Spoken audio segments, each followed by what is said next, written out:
This is 5 Minute Feng Shui Podcast, episode 90. The horse symbolizes success. Welcome to the 5 Minute Feng Shui Podcast, where each week I talk about how to move energy and make money. You'll learn how to create a prosperous home and an abundant life using classical Chinese Feng Shui. I'm your host, Katie Weber, publisher of the Red Lotus Letter, Feng Shui Easing for Wealth. Each week, I'll cover Feng Shui topics that can help you improve your life, share inspiring stories, and always end with 3 easy-to-implement Feng Shui tips that you can put to work right away, and usually in about 5 minutes. Now let's get started on the 5 minutes that could change your life.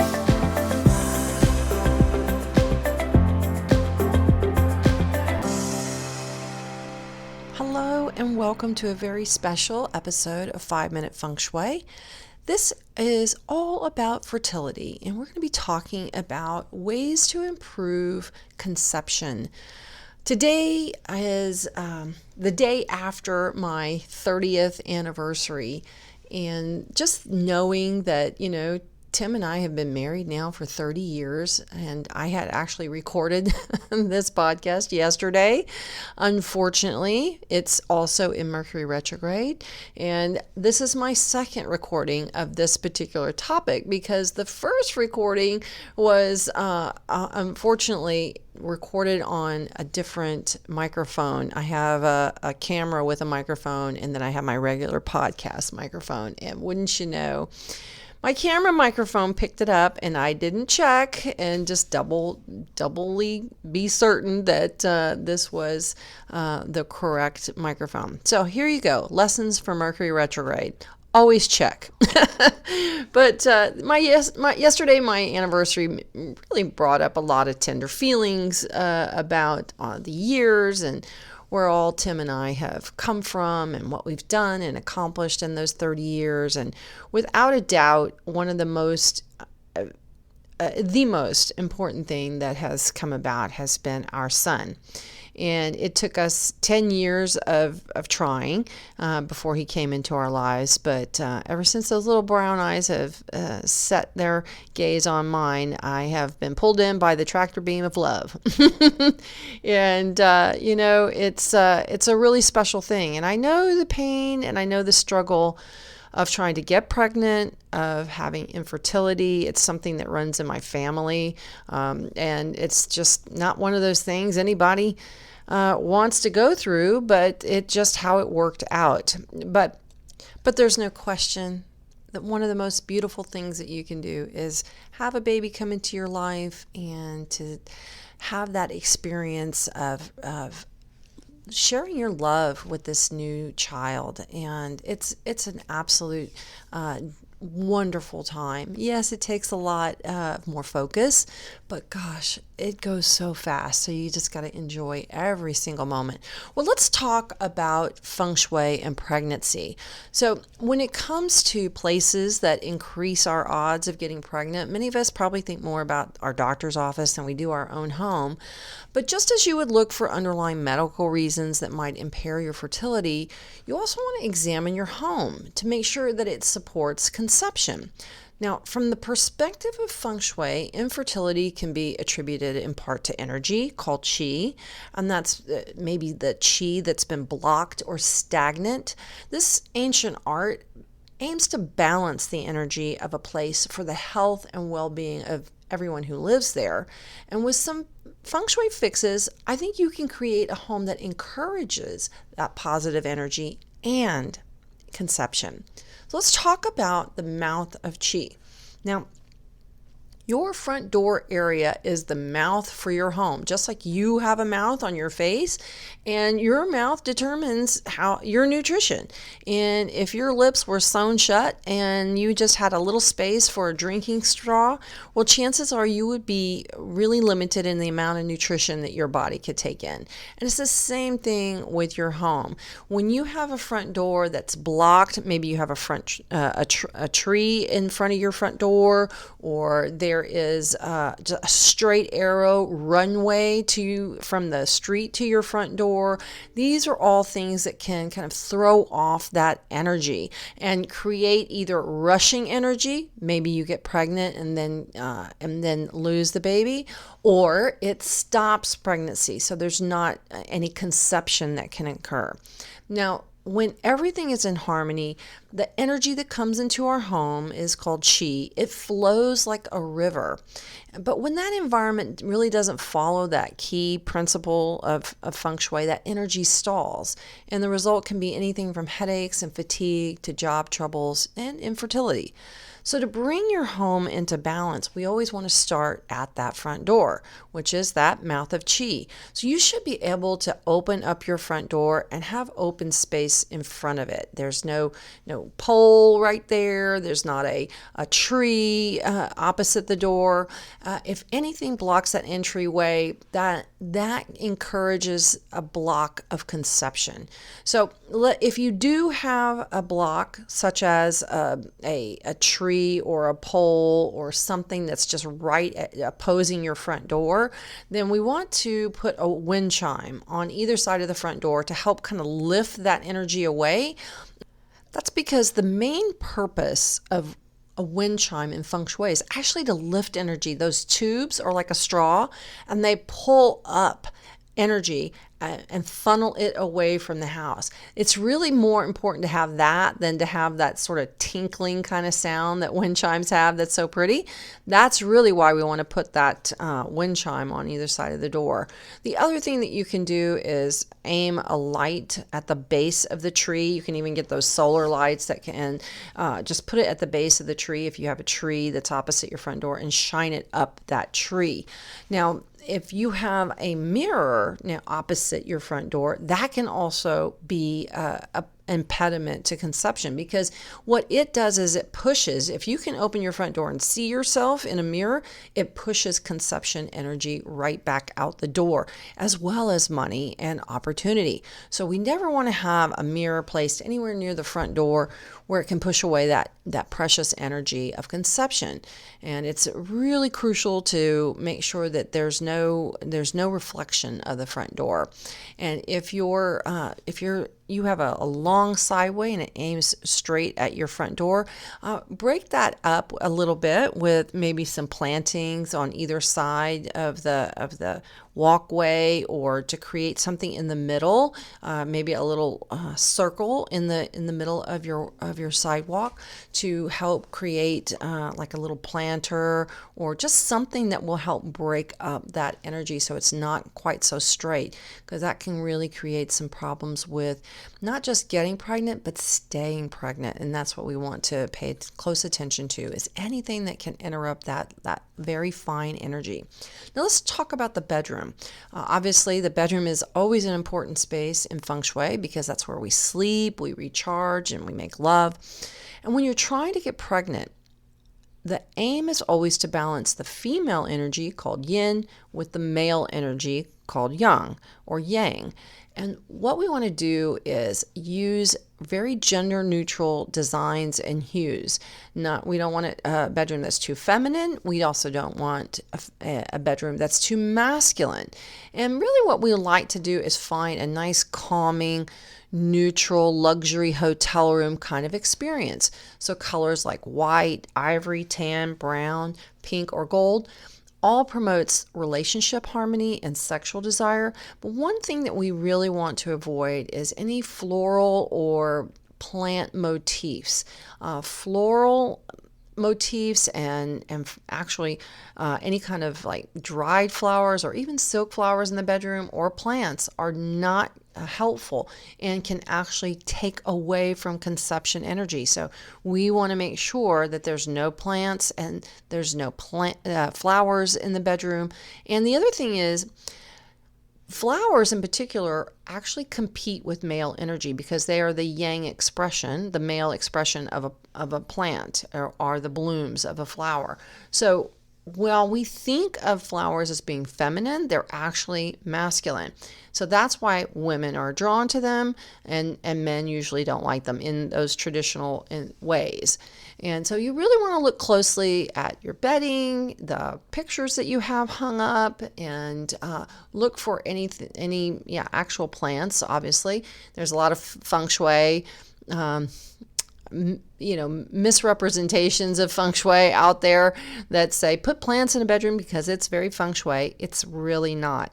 Plants can drain your relationship energy, and they can also drain your health. And what is so key when it comes to getting pregnant? And that's your good health. So we always want to avoid any kind of plants, symbols, or motifs in the bedroom. You also want to remove all the work objects. That can be your computer, your tablets, especially in electronics. We want to kind of move those away. I don't think a bedroom TV is the worst thing in the world, but I don't want you to be having stacks of books around or computers, anything that's going to kind of take you away from, snuggling up in bed together and spending the evening together in your bedroom. It's really about rest and romance, and that's got to be the two things that we use that bedroom for, not for running your elliptical or your exercise bike or any other type of real activity, physical activity or work. We also want to make sure that you do not hear any kind of dripping or running water from the bed, because this represents a loss of energy too. Now, when nights are steamy, it would be better to use a stand fan if it's too hot at your home instead of a ceiling fan. A ceiling fan is often in a bedroom right over a bed, and that can be disruptive to that baby chi, that very fine baby precious conception energy. You may need to change the side of the bed you sleep on. Now, when a man and a woman, again, we're going with traditional roles, and if a man and a woman are in bed and they're trying to conceive, it's so important that the man is able to hold his right hand with her left hand. So that means that as they are in bed, he is on the left side of the bed and she is on the right side of the bed. And this makes the energy balanced and harmonious. And so if you are on the opposite sides, it would be a good idea to switch that, especially if you're trying to conceive. And this will help harmonize your energy. The other thing that we want to do is make sure that even though your child isn't there, it's not on the way, in feng shui, it's important to symbolically create space for a new baby. And that really means getting rid of clutter and opening up your environment for another human to come in. So if your home is kind of cramped or overrun with things you don't need, this is a great time to consider just really clearing out your space to create an open area, open space. And we can't add things to our life if we have there's congestion in our home. So, hire a cleaning service or a professional organizer, and that will help keep you clutter free. Now, if your house or apartment is small, this also could be blocking your potential for pregnancy. Ideally, you might want to move to a roomier home if you can. This is something that worked for my husband and me when our son came into our life. We decided that we wanted to have a different home, a new home for when our son would be coming into our lives, and we very purposely selected a home that we felt like would be a really supportive environment for our family. And when it's really interesting, the day that we needed to pick the date to sign on the papers was actually the day of his birth. So I thought that was a pretty cool thing that we had picked out his actual birthday. And he came into our lives. So it was a pretty amazing thing when you think about, coordinating your home life with your family. Really terrific. Now let's think too. We also want to think about power symbols, and many people will want to put some kind of symbol or fertility around them or in their home before taking all these other steps. But I really highly encourage you that in order to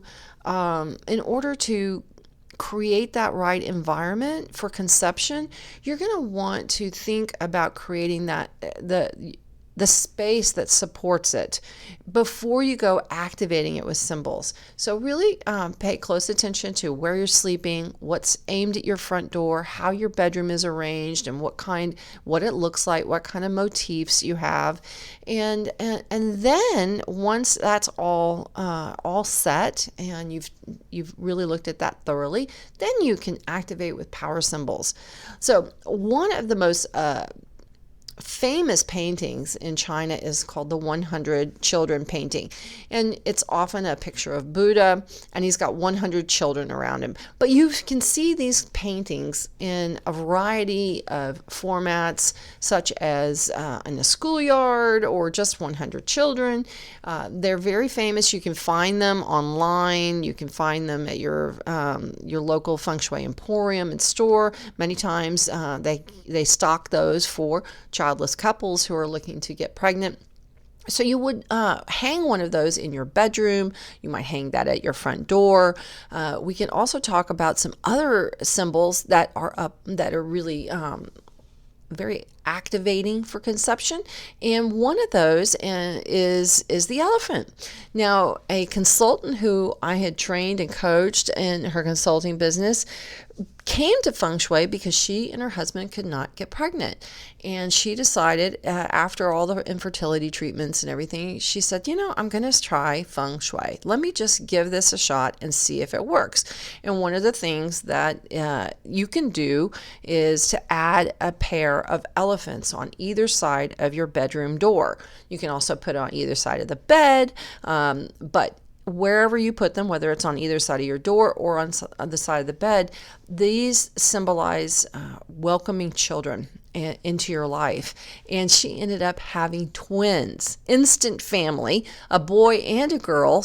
And they are just doing great I think in middle school now. But that was a really happy ending for her. And that's what really pushed her to learn more about Feng Shui and to work as a consultant to help other couples who are looking to conceive.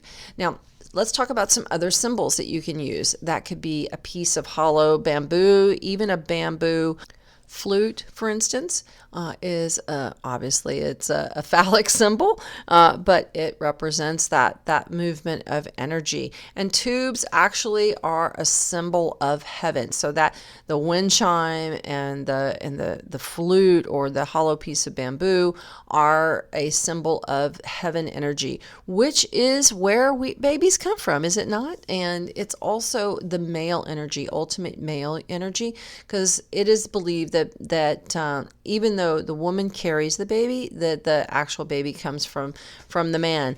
I know, very antiquated, but these are the rules of Feng Shui, not anything I made up. So anyhow, but what we want to do also is think about any kind of images that are meaningful to us in terms of pregnancy or in terms of children.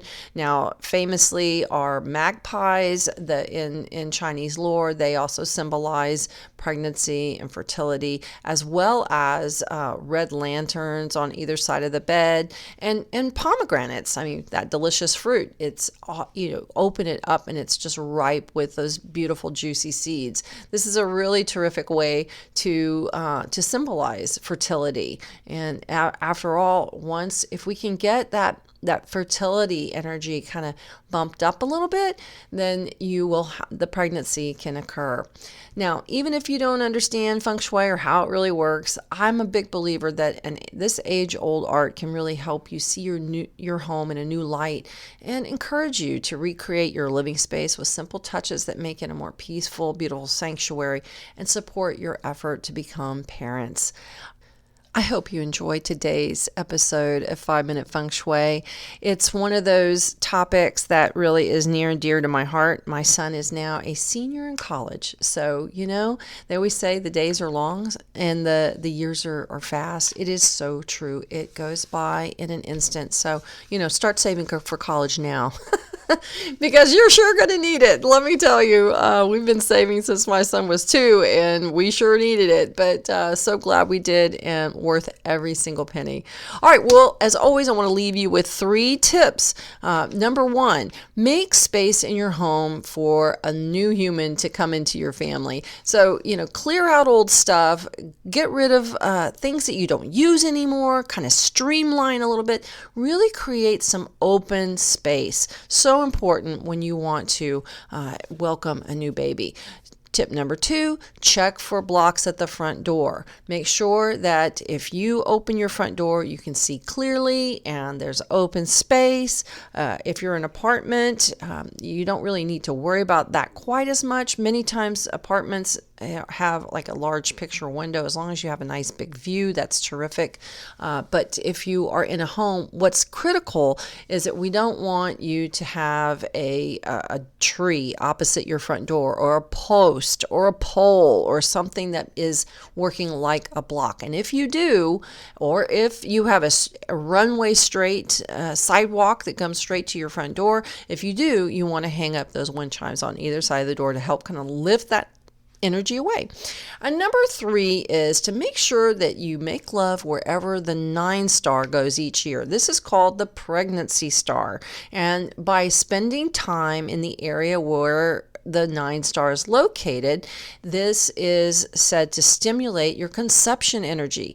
In 2020, that energy is located in the west, which is actually the sector of children. So I love that the 9 star is there. Spend lots of time in the west for 2020, and in 2021, then you're going to want to look at the northeast, because that will be where the pregnancy star is, and that's a really good sector if you're interested in a boy.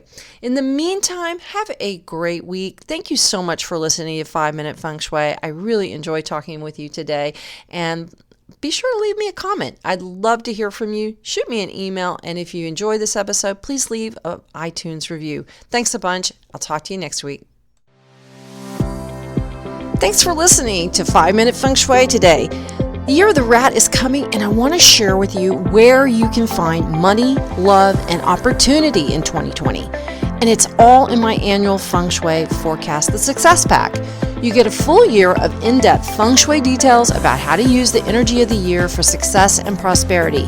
That's because every year we're showered with a Roman candle of opportunities for money, abundance, love, and opportunity. You just have to know where they are. And my Year of the Rat Feng Shui Success Pack includes all the details for every house and every zodiac sign. You also get this year's lucky clothing, handbag, and wallet colors. So be sure to go to redlotusletter.com/rat for all the details on the Year of the Rat and how to make this year the year of your dreams.